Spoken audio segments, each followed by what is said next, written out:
Hello, hello! Welcome back to Project Sekai Story Summaries. Today's event is the long-awaited Kanade focus, Carnation Recollection. Finally, after 5 Night Court events, Kanade gets to have a dedicated focus event, which is crazy because she's the unit leader. Anyway, Carnation Recollection ran on the JP server from June 21st through the 28th, 2021. The commission song for this event is Kanade Tomo Su Sora. In English, the song's title roughly translates to Melody Lit Sky. I'm not really sure how that works since Kanade's name is very clearly embedded into the title, but I don't speak Japanese, so that's entirely out of my area of expertise. If anyone knows Japanese and wants to explain in the comments, please feel free to do so. In the meantime, I'll get into summarizing the event.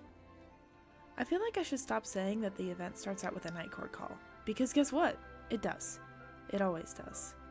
This time, Kanade is trying to compose a song that resonates with Mafuyu, but nothing seems to be working. Even on her 4th try, Mafuyu feels nothing, though Enna and Musique really enjoy the song. Kanade isn't deterred and says that she'll try again, but Musique convinces her to take a quick break. Mafuyu and Musique leave the call shortly after. Enna stays behind a few minutes to tell Kanade not to overwork herself, but of course, Kanade doesn't really take the advice to heart. That determination will be her downfall, I swear. The next day, we see a scene of Mafuyu's lament. She isn't sure why Kanade's music isn't stirring something in her heart like it used to. Some part of her still isn't at ease. On call, Kanade requests that they all listen to the new demo together in the Sekai. Her reason for doing this is because Mafuyu can feel emotions in certain situations, like when they were all together looking at the sakura tree in secret distance. It's a good reason, but honestly, I think the whole meeting in the Sekai bit was just a reason for the writers to introduce Luca here. We're getting new Vocaloids introduced one right after the other now. Luca is really, I don't want to say normal, but she's really normal.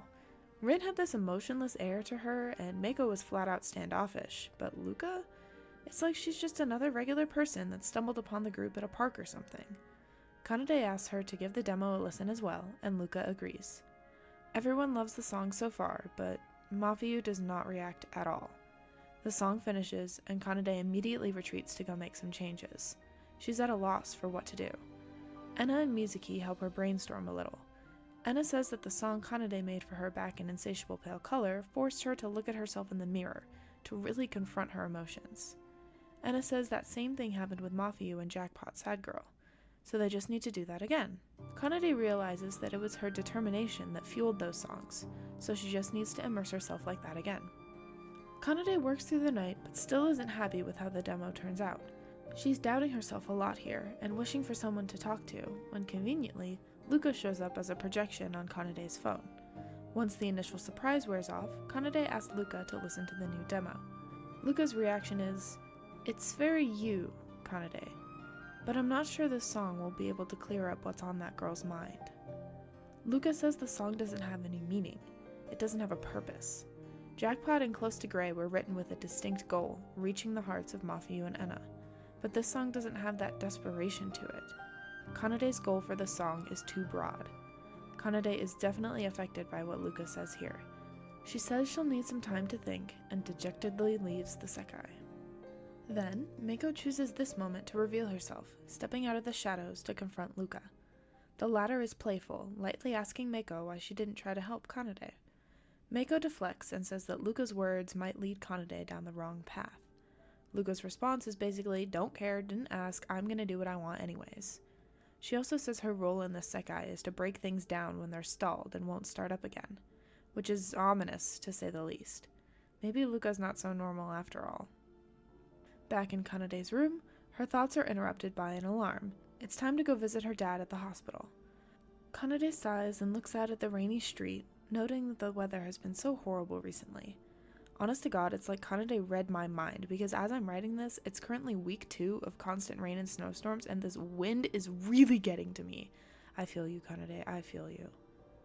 While walking, Kanade hopes that her dad will be awake today, and if so, wondering which dad he'll be today.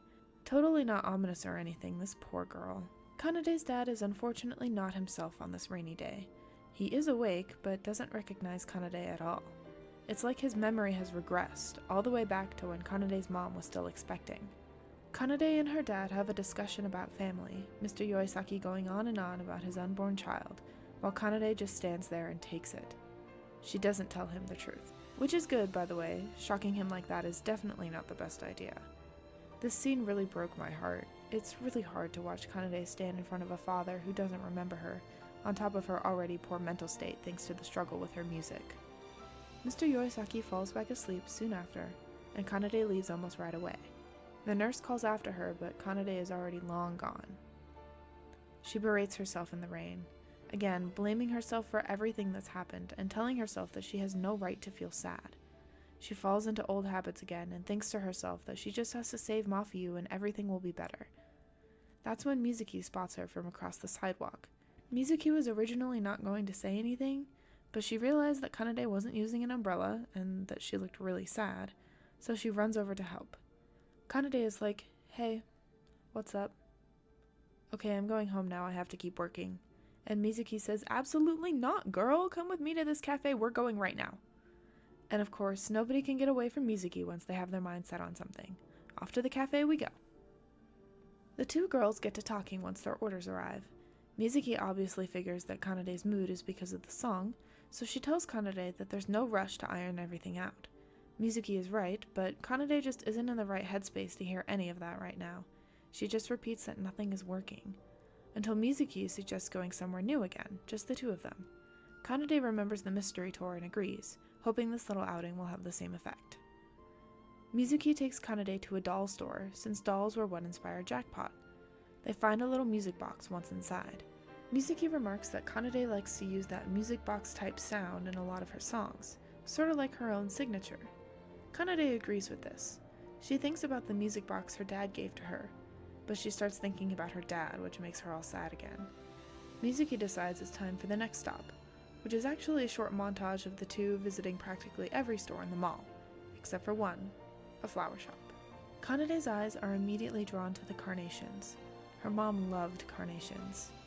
The flowers spur a memory for Kanade, one of her and her parents visiting a huge, sprawling flower field right there in the city. Musique picks up on Kanade's nostalgia and suggests trying to find that flower field again. Kanade doubts her, but there's only so many places in Tokyo that would be able to house a huge flower field, so off they go. This search is a futile one too. They search every park in the vicinity, but still no flower field. Musique is raring to go, but Kanade wants to stop for the day. She thanks Musique for her help, and Musique says that they can try again some other time. But Musique's all too familiar doubts resurface in her mind and cloud over her expression. "Musique, girl, Kanade hasn't had a focus event yet, and you've had 2. Debatably 3 if you count the previous event to this one, which was literally centered around helping you. Let Kanade have her moment." I'm being dramatic here. It was just one throwaway line. Musique offers to walk Kanade back to the station, but finally, after those literal lingering storm clouds finally lift from above her head, Kanade opens up to Musique about what happened with her dad. It dawns on Musique that Kanade keeps pushing herself to compose as some sort of punishment for what she did to her dad. Big quotation marks there. Obviously, Musique wants to tell Kanade that none of this was her fault, but she doesn't think Kanade will listen regardless of who says it. So she tells Kanade that her music saved her. Or well, the old Musique. Old Musique didn't think life was really worth living, but she heard one of Kanade's songs and related to it on a deeper level. The song helped her find the motivation to try a little harder.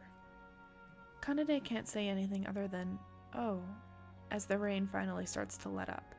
Now that the rain has stopped, Musique convinces Kanade to join her for one last stop, a fountain in the middle of a park surrounded by flower beds. I bet you can see where this is going. Seeing the flower beds pulls Kanade back to the past, to the aforementioned memory of her and her parents seeing the flowers.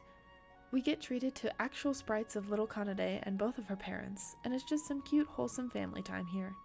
Mr. Yoisaki starts playing his guitar in the square, and baby Kanade is super adorable about it. I won't get into a whole detailed summary of this part, but the general gist is that Mr. Yoisaki's music makes both Kanade and her mom really happy, and they just say that about 6 different ways. The memory passes, and Kanade realizes that these flower beds were the ones she saw in the memory. Is anyone shocked? Yeah, a little predictable, but still cute all the same.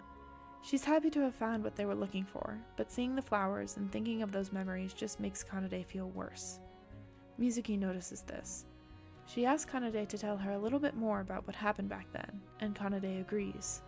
After a brief summary of the memories we just saw, Kanade thanks Musique for being with her all this time.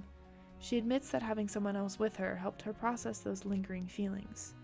Musique tries to say that she didn't really do anything, but the look on Kanade's face dissuades her. That night, Kanade gets back to work on her song. She listens to her dad's music box and realizes that she needs to figure out what the goal of the song is. What does Kanade want from Mafuyu? She realizes that all she wants from Mafuyu is to stay with her, and that's just her own selfish desire. So what does she actually want for Mafuyu? For Mafuyu to be her true self? But when even Mafuyu doesn't know who her true self is, how can Kanade express that through music? Luca's words flash through her mind. What does she want Mafuyu to realize? Then, her mom appears in her memories. Kanade knows what she wants now. She wants Mafuyu to be able to feel emotions again, just like her mom did back then. She wants Mafuyu to smile. Kanade finishes the demo and heads over to the Sekai so everyone can give it a listen.